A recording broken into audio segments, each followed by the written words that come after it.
What's up, guys? We got another episode, this time with dramiS. I was like trying to do it already for a long time. I just couldn't really prepare with everything I want to speak about because every every player is kind of unique and different. So you also want to know something, some insights and like different subjects you're gonna talk about with different kind of players. For me, really interesting for me is like with you, dramiS, first of all, if you could start, like how did you get into the Quake? When did you start, and what was the reason why did you start Quake? Because you played different games, as far as I know, before Quake. Yeah, so back when I first played Quake, it was Quake 3. We didn't even have internet or anything like that. My dad introduced me to it. Just he played the games like Doom and like Duke Nukem and all that, but Hmm. once he showed me Quake, I was just attracted to like how fast it was Hmm. and just the fact that you're constantly like this is constant action in Quake. Hmm. But other than that, after that, I had played some Halo Hmm. back when like Quake Live was out, I think. Hmm. Around the same time I was playing Quake 4. So like whenever I couldn't get on and play with teammates in Halo, I would just be grinding duels in Quake 4 for like Okay. 8 hours a day after school. Yeah. But after that, I kind of like left the scene a little bit. I didn't realize there was still a scene going on in Quake Live as much as there was. Hmm. And when I seen that Quake Champions was gonna come out, I didn't know anything about it, that it was coming out at all. Hmm. So like right when I seen that, I jumped right on it, and then Hmm. like I basically got a new PC and all that once that big like $2 million tournament was over. Yeah, it's a shame you didn't know about Quake Live because like it came like right after, maybe not right after. The reason you didn't know about Quake Live was I think there was like 1 year break between like Quake 4 and Quake Live, and there was like Quake Yep. 3 tournaments. Still a lot of tournaments because I remember there was like 4 or 5 per year, and it was like 1 year fully stacked with Quake 3, and then they switched to Quake Live. So we kind of already see the also like the business perspective from like ID Software or Bethesda. They knew that Quake Live is coming and it was kind of something new because it was like browser game. So Yep. they decided to keep like Quake tournaments and pro scene alive, and they switched from Quake 4 to like Quake 3 for a year, only for a year, Yeah. just like to keep everything alive and then still going with Quake Live.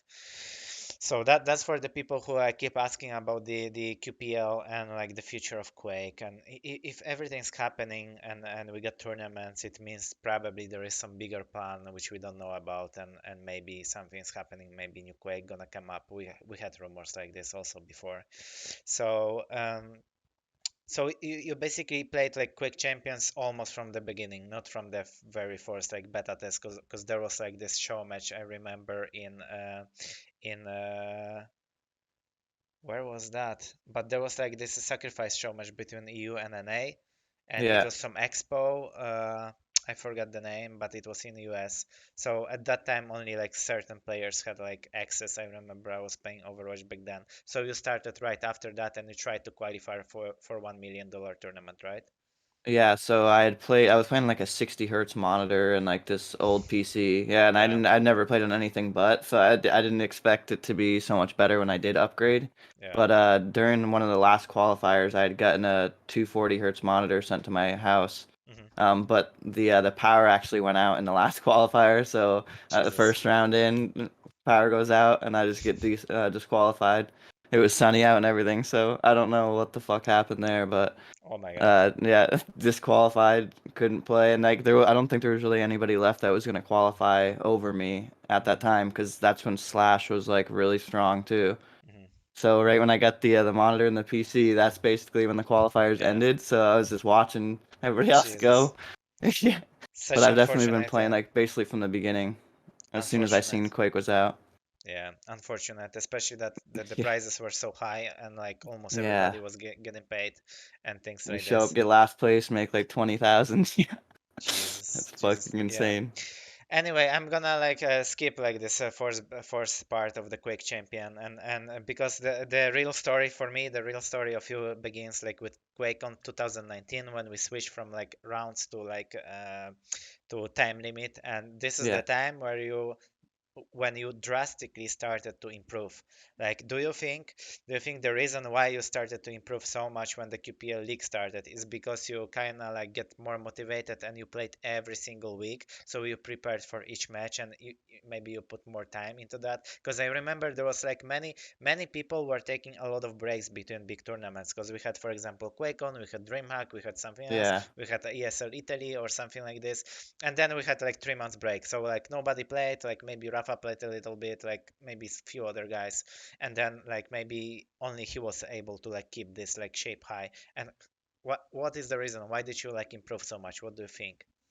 So I know in 2019, I think with the Italy and all that, like those tournaments there, I actually left my job right before Italy, so I had more time to put in. But as soon as it had switched to time limit duel, I was definitely like, uh, I feel like I'm better at that than I am the round duels, because all I'd ever played before that was the Quake 4 time limit duel. Hmm. So I was more used to doing like timing with that. Like round duels were messing me up when it would restart the round and Hmm. like all the timing in your head would reset. Hmm. And I was bad with that. But as soon as it went to time limit, I like to look like I just like that mode a lot better. Hmm. And yeah, I was able to play a lot more and just like dedicate, like you said, like all my time to Quake at the time. There was really nothing else going on. And as soon as I got the invite to the Pro League, I was definitely Hmm. like motivated to play against all you guys. And I So. think the fact that we were playing all of each other all the time, like it made it so it was a lot easier to improve. So you basically played full-time Quake at the time. Yeah, yeah. Okay. And what was your routine like? For example, we had matches back then, like first season was like Sundays, I guess. And then Yep. like what was your routine? You were doing like pick and bans like with champions, like for example Tuesday, Wednesday. Yep. And then what was Yeah. your routine? Did you have anything like planned, or like did you YOLO Yes. or? Yeah, so my routine usually I try to get the picks done as fast as I could because I knew I had more time than a lot Hmm. of the other players to actually practice the picks. Hmm. So if I could get the picks done like right away on Monday, I'd like that because then I'd try to just play Hmm. either one or two different players each day, and I would try to have the player like be somewhat like the person I'm playing, Hmm. like either like really aggressive or whatever. Hmm. Um, but yeah, other than that, I would kind of skip on Saturdays. I just wouldn't play at all on Saturday and just get as much practice as I could in on Friday. Hmm. And that way, when I went in on Sundays, I would just be loose and Yeah. everything's just like more fluid. I think this is what Rafa does. He also kind of like skipped like Saturday practice, right, to like chill down, and then like Yeah, and he usually like streams all of his practice basically, and as far as I know, he just rewatches his VODs afterwards. So it's like double yep, the time he puts into the game. Do you didn't you think about, for example, if you're going fully time like Quake, right? Didn't you think yeah, about doing the same? So actually streaming all of your practice. I know it might be kind of hard because like streaming is kind of different kind of job. You need to deal with people. You need to like yeah, you are out there, and like I don't know. Rafa seems to take it very easily. It's like he plays and it seems like there is no Twitch chat at all. He just doesn't yeah. really It pay attention to that. He just doesn't like bother him focus, at all. and not many people can do that. So what's your approach to that? I'm kind of like that where if I see the Twitch chat, I'm kind of Hmm. prone to saying something or replying to the people. Yeah. So I'll try to if I stream my practice, I'll usually try to do it on like a single monitor, so that way I'm only talking in between maps. Hmm.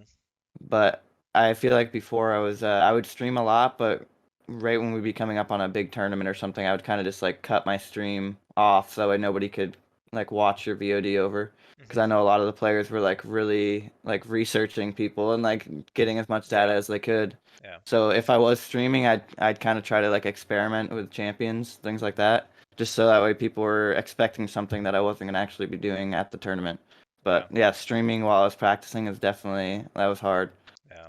Especially you had back in the days, you had like players like Dewey, for example, which had like big list Yeah, of the players with champions, what they play, what they ban, what they pick. It was amazing when I get it's access to insane. that, like before some of the finals. I was just amazed how much data he gathered. It's like there was everything basically on every single player. Yeah, you don't even gotta think. You just pull Yeah. out your spreadsheet. That's crazy, and I still think like people doing it. I think Zanaku is like doing same thing right now. Yeah, I could see that. Yeah, He's always really prepared. yeah. So now, like you said, you were going full time. Right now, how does it look like? Did you like when you improved, for example, and you already got some base and foundation and which you can stick to, right? You don't really Yeah. to maybe invest as much time anymore. Do you still like going fully time Quake Pro, or you decided to do also something on the side in your private life? How does it look like? Yeah, so now I'm doing like a part-time job, so I'm just working like a couple days a week, Hmm. like 12-hour days, but I'll just go there, get it out of the way, and then it kind of gives me something else to think about too That's with like the time that's off. great. That's great. Because Yeah. I just wanted to mention just before I'm gonna cut you, but I remember when I was at school, it really helped me with Quake. Because you know, like sometimes, for example, you playing Quake and you get into the bad mood, or you're tilting and you try to play Yeah, yeah, more. It's like the worst. But if you have something else in your life to do, it's like your yeah. mind is not constantly focused on one thing, and sometimes it's better because you come up with some good ideas when you are outside or somewhere else. So I think it's very healthy to like do something else. In general, in life, I remember when I spoke with Cooler one time, and he said that his main like focus in life is to have like at least five different things to do in life. So like have Nice. five different like sources of like income of doing things like because it's like it keeps you healthy. So I spoke Yeah. with Strong Sage and he's like doing the same like part-time job, and I think it helps some players. So not Yeah, I'd necessary. say like when I was doing just the full-time Quake, I'd be like overthinking a lot of the times because you have like the whole week to be thinking about your match or sometimes 2 weeks Hmm. and you're just thinking about it and like what you should pick and whatever and then like I would just overthink and I feel like after I got that job, even though it was just a couple days a week, it was making it so when Hmm. I'd play people like Rafa and Wenger, and all, like I wasn't overthinking the picks or like anything like that. I would just get the picks done and then I would just put in as much practice as I could and I'd have all day at work to basically be able to think about Hmm. like I could kind of think about Quake still, and I can watch VOD at work at times too, which is pretty nice. So it's like Yeah. little things like that have helped a lot, and just separating me from my computer. Because like you said, I would just keep playing and playing and playing, Yeah. even if you're not feeling it, you're just gonna keep playing just because you have the time. Yeah, and I think if we look, for example, at Rafa again, because like Yeah, he's a great example, because like he's like, good person to look at. well, he's just winning tournaments, so you know it's like Yeah, good to look at him. He's just like doing basic stuff. He's just really going into duels. He's practicing maps. He's practicing picks, and he's trying to time really well. And I yeah. think that that's basically what he's doing. He's just like, you know, he's doing the only basic thing. And I think Quake is about mastering the basic things. Yeah, for sure. It's like just like the confidence going in with like that pick that you know it's gonna work well because you've played it in so much practice games. Like I definitely feel that when I put in more time or like more quality time when you come to the match, you're just not nervous at all. You can just go into it like with confidence. Hmm. And if we look at players, for example, we got Kilson and Rafa, right? They are completely different. Rafa is Yeah. really focused on timing, on item rotations, and like choking you on the map. Like Kilson is more like taking positions. He prefers to deal damage after you taking item and blocking you from other, like sticking to one side of the map, things like this. Like, what kind of player are you? What would you, how would you describe yourself? You are more like into Kilson or more like Raph or completely something else? Like, do you focus a Uh, lot on like map control and denying small armors, like big items, or you trying to like deal more damage in between and like yeah, outsmart your opponent? I try to adapt honestly, but I feel like I'd say I'm more like control based because I feel like once you do get a flow set and you can get all the items on the map and you know that they're gonna be going for like the small armors whatever, Hmm. it's pretty easy to like see where they're gonna go. I'd say I'm not as much of like a like Kilson style of player, and you can definitely tell like how opposite they play when you play them because I don't Yeah. ever practice against him. So when I played him in Romania, I was shocked at like how he was playing because I feel like nobody's playing like that. They're all Hmm. usually like super aggro or something, and he's just sitting back and just like sniping the armor off you Yeah. constantly. So it's Yeah. like, and he won't give you any angles, nothing. But when it comes to like my playstyle, I feel like I try to adapt, but it can depend on like how I'm feeling that day. Like Hmm. if I feel like I'm gonna be hitting my shots, I'm gonna try to be more aggro and like steal control. But if I know that I'm missing, I'll try to play more like a Kilson style and sit back. Hmm.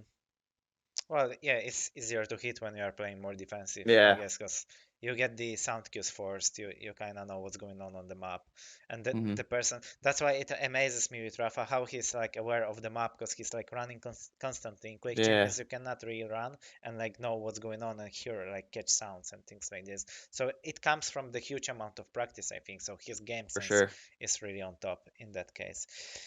Uh, so right now you're signed to DBE, right?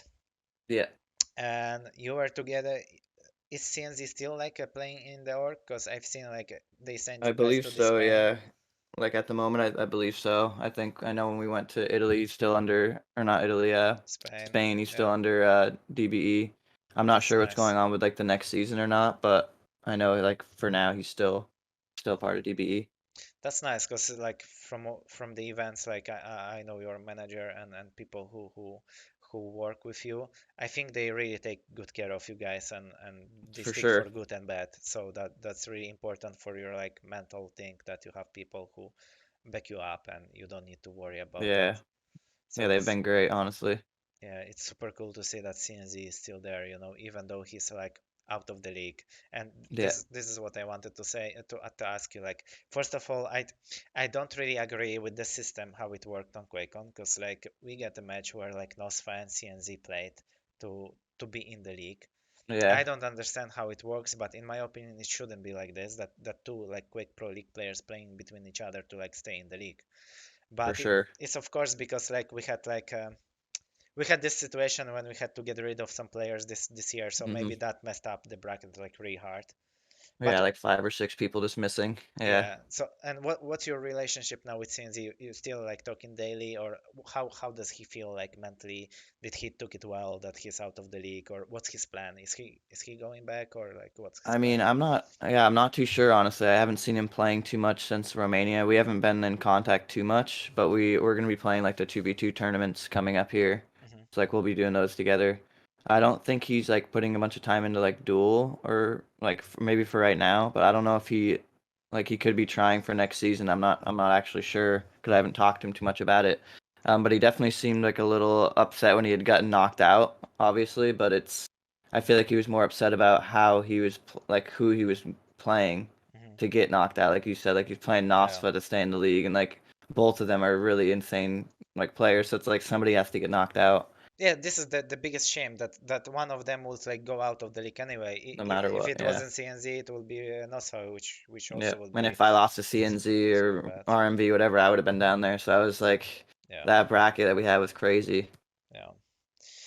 Uh, so you signed with DBA like what a year ago, like right before Iron Fist, or Yeah, yep, that's great. That's great. Uh, okay, so you guys went to KeenCon, like in Spain.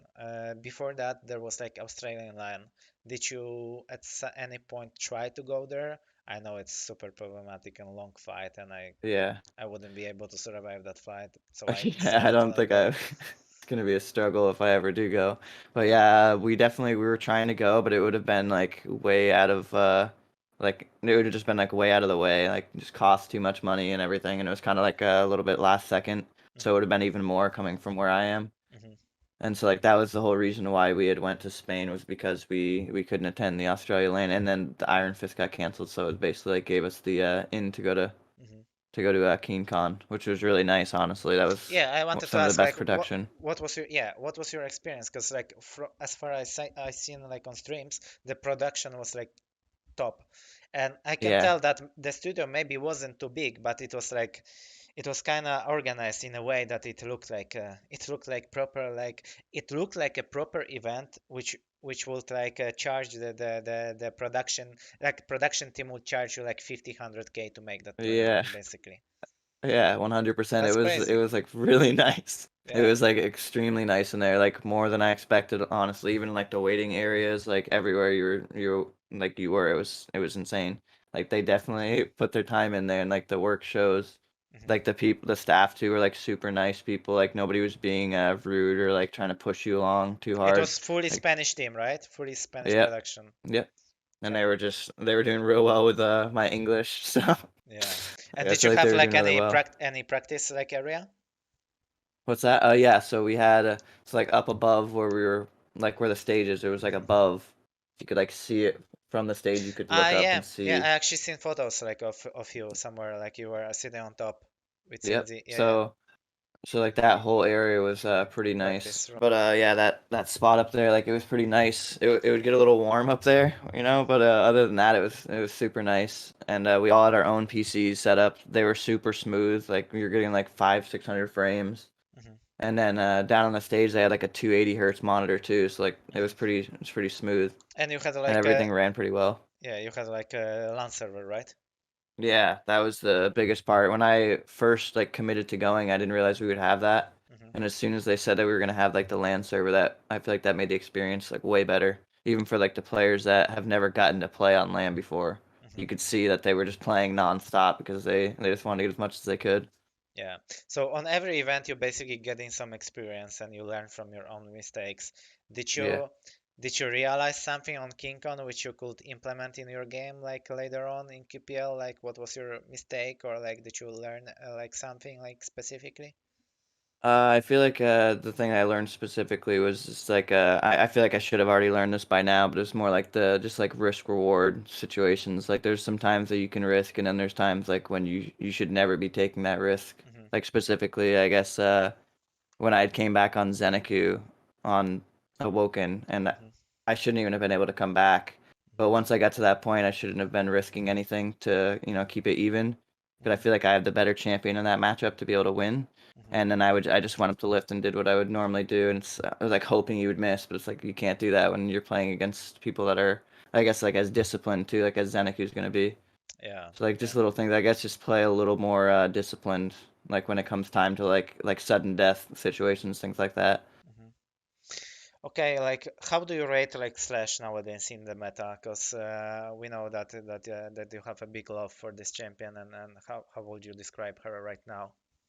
I'd say she's definitely really fast compared to like all the other champions. Like she's just too fast. Hmm. But I feel like you're seeing her played on like a lot more maps now too. Like I remember Max were playing it on CK Yeah, in and it's KeenCon, and super that was good. that It's was a super good. insane. It was so good, and like that was some of the best movement I've seen on CK. So like Yeah. props to him. That was really good.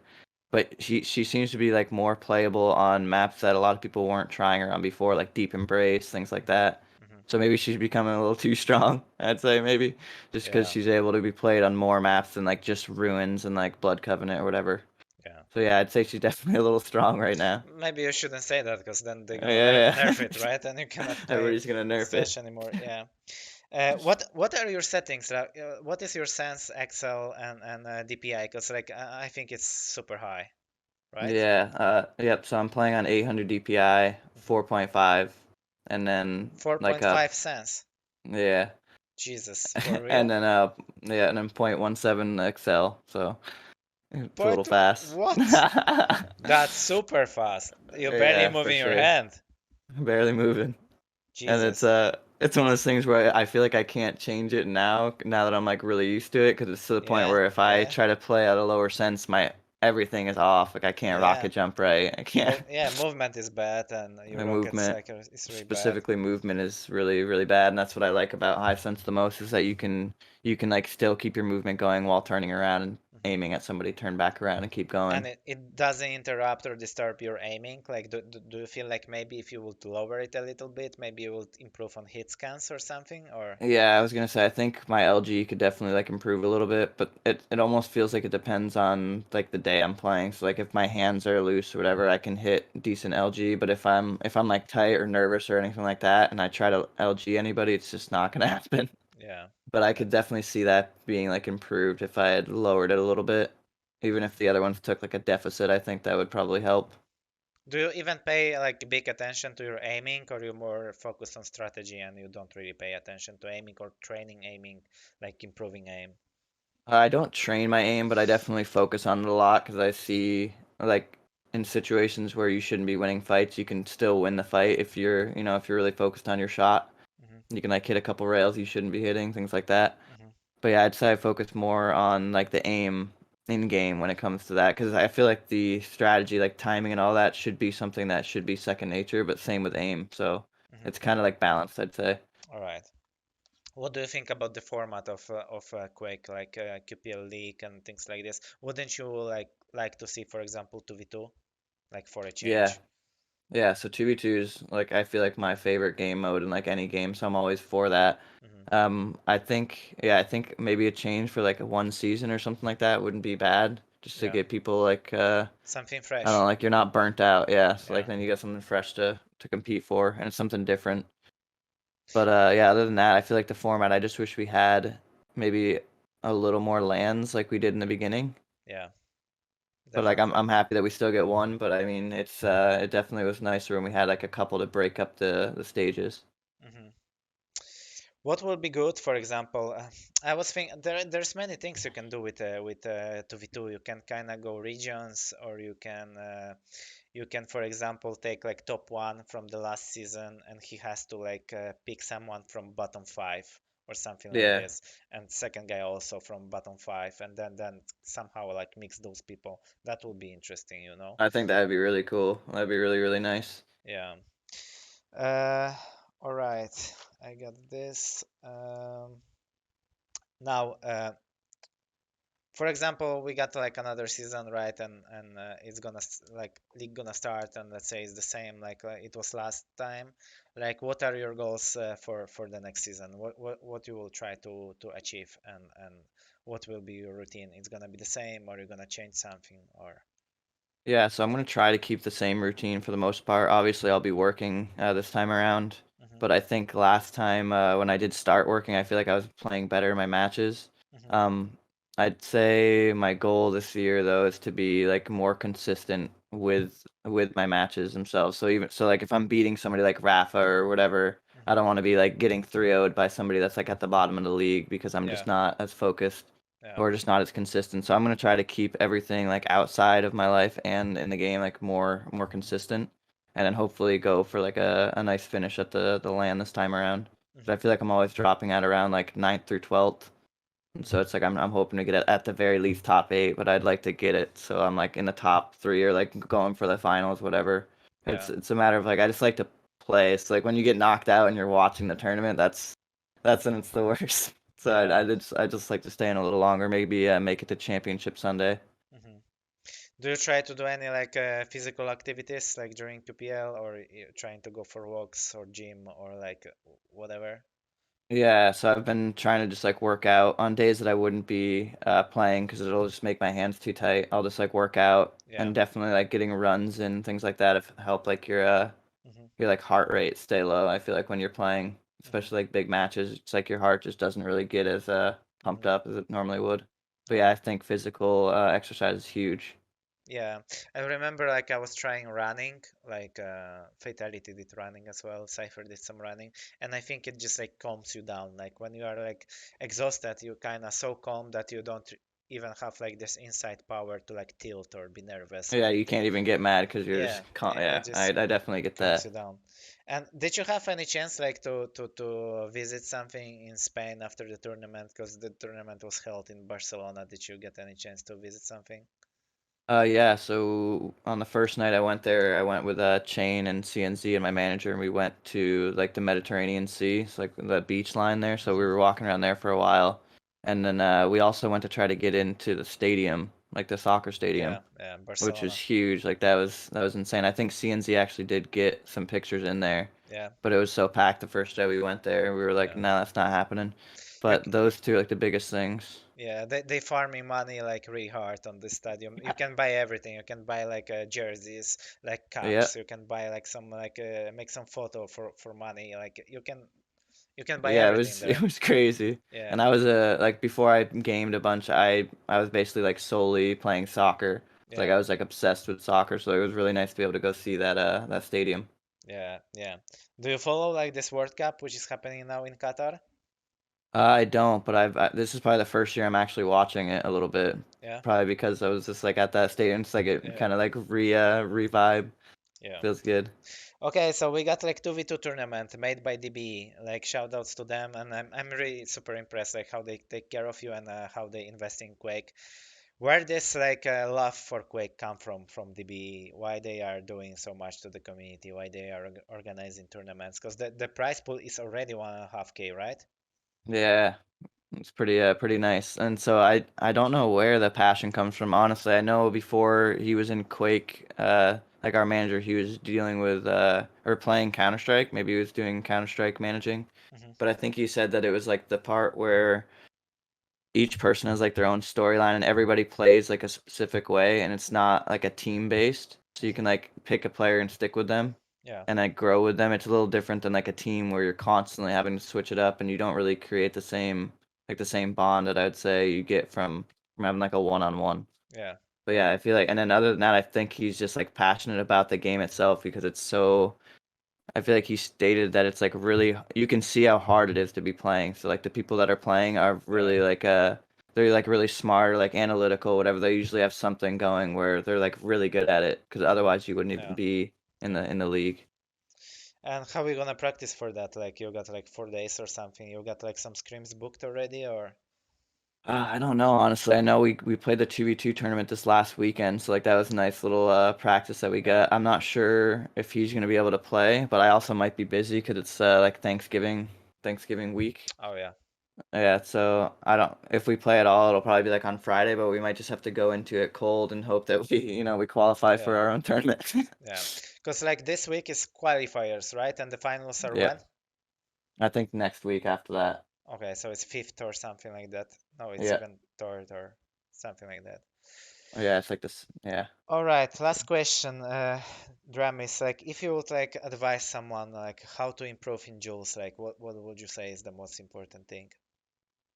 Uh, First is like just you gotta play, like you just gotta play a lot because if you're not, if you're not consistently playing, like that's probably where your downfall is that you're just like not comfortable with something. Hmm. But other than that, like just try to focus on one little thing at a time. Hmm. Specifically, like timing is huge, and then movement, like are the two big ones. Aim Yeah. shouldn't be something that you should be having to focus on as much. I don't think Hmm. that should be coming from just playing. With time. Right. I Yeah, agree. I completely agree. Thank you for the podcast, and I appreciate you coming. Like, I hope you enjoyed it as well. And we're yeah, trying to like do like more like stacked podcasts and not like talk like for hours because with Quake we can touch so many subjects and talk so yeah. much, Go and for a while. you can go for like 2 hours, and sometimes you just like you know blabbling without the point. Yeah, So thank you for your time, yeah, and I appreciate it, man. yeah. Thanks for having me on here. I appreciate it.